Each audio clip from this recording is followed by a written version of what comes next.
कन्नड़ में बात करें, हिंदी के डॉक्टर हिंदी में बात करें, और अंग्रेजी मातृभाषा वाले जो 2,70,000 लोग हैं उनके लिए कुछ डॉक्टर इंग्लिश वाले रख लीजिए। डॉक्टर की भाषा तो समाज की भाषा होनी चाहिए, यही कानून के साथ है। हमारी जुडिशरी इतना जबरदस्त जुडिशियल फ्रीडम, जुडिशियल इंडिपेंडेंस, संविधान का मूल ढांचा है, सब बातें बढ़िया हैं। पर जिस देश की आबादी में 2,70,000 लोग अंग्रेजी मातृभाषा वाले हों, उस देश का सुप्रीम कोर्ट सारे निर्णय अंग्रेजी में ही देगा, ये कहाँ का लोकतंत्र है? यहाँ आपका जो जुडिशियल इंडिपेंडेंस है या जुडिशियल रिस्पॉन्सिबिलिटी है वो कहाँ चली जाती है? उस समय आपके सुप्रीम कोर्ट में मधु लिमये नाम के व्यक्ति जिद करते हैं कि मैं हिंदी में अपनी बात रखूंगा, आप उनको परमिशन देने के बाद नकार देते हैं कि हमसे गलती हो गई, ऐसा नहीं कर सकते हैं। मेरे देश में, मेरे सुप्रीम कोर्ट में अपनी भाषा में आप बोल भी नहीं सकते। आप 28 राज्यों में से केवल 4 राज्यों में हिंदी में हाई कोर्ट में बात करने की परमिशन देते हैं। पर लोकतंत्र का मतलब क्या होता है? कुछ गिने चुने एलिट्स के हिसाब से जनता अपनी भाषा बदलेगी या जनता की भाषा से प्रशासक भाषा बदलेंगे अपनी? अगर लोकतंत्र है तो लोकतंत्र में जनता की भाषा ही केंद्र में होनी चाहिए, कोई और भाषा केंद्र में कैसे हो सकती है? पर हम लोग इतने आदी हो चुके हैं, हम स्लेव मेंटेलिटी के इतने अभ्यस्त हो चुके हैं कि हम ये प्रश्न कभी नहीं करते।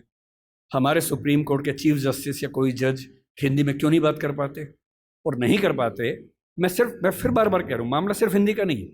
मेरी इच्छा है कि सुप्रीम कोर्ट के बहुत सारे जजेस में कुछ को तमिल ठीक से आती हो, कुछ को तेलुगु अच्छे से आती हो, कुछ को मराठी आती हो, कईयों को हिंदी आती हो, और बेंच का फैसला करते हुए ये भी एक पॉइंट ध्यान में रखा जाए कि मामला कहाँ का है और उस मामले में ऐसे जज को प्राथमिकता मिले जो उस भाषा को जानता हो, ताकि केस मेरा है, मुझे हिंदी आती है, मेरा वकील अंग्रेजी में कुछ कुछ बोला, जज ने कुछ कुछ बोला, फैसला हो गया, मुझे पता ही नहीं कि क्या हुआ, और इतने में पुलिस आके मुझे ले गई और मैं परेशान हूं कि हुआ क्या। मेरे मामले के किसी प्रसंग में मेरी भूमिका ही नहीं है, क्योंकि सारी प्रक्रिया दो ऐसे व्यक्तियों के बीच में चल रही है जिनके पास एक भाषा है जो मेरी भाषा नहीं है, जबकि मामला मेरा है, और कहने को लोकतंत्र है। ये लोकतंत्र नहीं है, ये भाषा के स्तर पर तानाशाही है, बुरी चीज है। और मैं जब भी ये बात कहता हूं, बार बार कहता हूं, ज्ञान की भाषा के तौर पर अंग्रेजी का सम्मान करना जरूरी है, क्योंकि रिसर्च आप उसके बिना नहीं कर पाएंगे। बहुत मामलों में सीखने की जरूरत है, उससे भी, जापानीज से भी, फ्रेंच से भी, सबसे सीखने की जरूरत है। लेकिन आपके देश के सुप्रीम कोर्ट में, हाई कोर्ट में आपकी भाषा बात ना होती हो, ये बुरी बात नहीं है, शर्मिंदगी की बात है। हमें एक समाज के तौर पर शर्म आनी चाहिए, ये उससे कम बात नहीं है। इसलिए जब कोई मुझसे कहते कि राजभाषा के तौर पर आपकी क्या कल्पना है, 14 सितंबर का दिन आज है, हम आज के दिन ये सेमिनार क्यों कर रहे हैं? 14 सितंबर 1949 को शाम को 6 बजे एक फैसला हुआ था। एक अजीब सी अफवाह लोगों ने उड़ा रखी है। कहते हैं कि 14 सितंबर को मतदान हुआ कि भारत की राजभाषा कौन सी होनी चाहिए, हिंदी या अंग्रेजी। वोटिंग हुई, आधे वोट हिंदी के पक्ष में उठे, आधे अंग्रेजी के पक्ष में उठे, एकदम बराबर हो गया। कई लोग संख्या बोलते हैं, 77-77 हो गया। और तब स्पीकर ने, डॉक्टर राजेंद्र प्रसाद ने अपना कास्टिंग वोट दिया, क्योंकि उनके पास अधिकार है कि वोट डाल सकते हैं लास्ट में, अगर बराबर हो जाए तो, हिंदी के पक्ष में दिया, और इससे हिंदी भारत की राजभाषा हो गई। इससे बड़ा कोई झूठ नहीं है। ऐसा कुछ नहीं हुआ था संविधान सभा में, सफेद झूठ है। 12 सितंबर को शाम 4 बजे इस मुद्दे पर बहस शुरू हुई।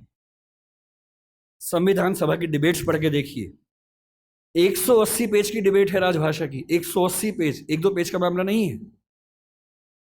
संविधान सभा के वॉल्यूम 9 में ध्यान से पढ़िए, पेज नंबर लगभग 1130 से 1390 के आसपास का मामला है। 180 पेज की डिबेट है, उसमें खूब मुद्दे हैं, छोटी मोटी वोटिंग हो रही है के मामलों में।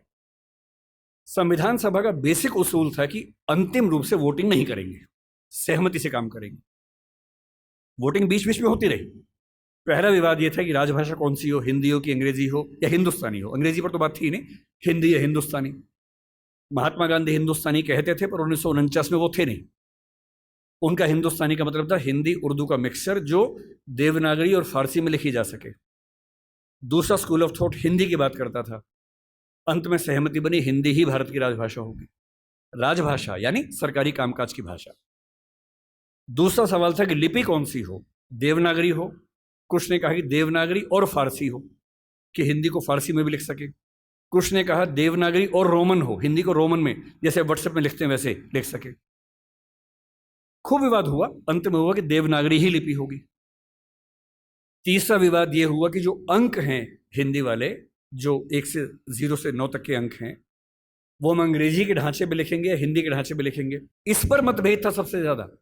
इस पर वोटिंग में बराबरी हुई थी। और अंत में वोटिंग से नहीं, संविधान सभा के बाहर की बातचीत में समझौता हुआ। मुंशी साहब थे, के एम मुंशी थे, आयंगर साहब थे, उनकी बातचीत में समझौता हुआ कि ठीक है, अंतर्राष्ट्रीय अंक मान लेंगे।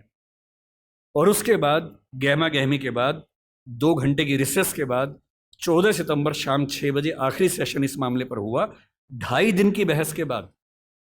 और तब ध्वनि मत से बिना किसी वोटिंग के प्रस्ताव पारित हुआ कि हिंदी भारत की राजभाषा होगी, देवनागरी उसकी लिपि होगी और अंकों का अंतर्राष्ट्रीय स्वरूप उसका स्वरूप होगा। इस झूठ को मन से निकाल दीजिए। ये झूठ मैंने भी 1000 बार सुना था अपने अध्ययन के दौरान। हमारे अध्यापकों को भी ऐसा लगता था, मुझे भी ऐसा लगता रहा कई साल तक। संविधान सभा की डिबेट्स बढ़ी तब समझ में आया कि ये भ्रांति है, ऐसा कुछ नहीं हुआ था।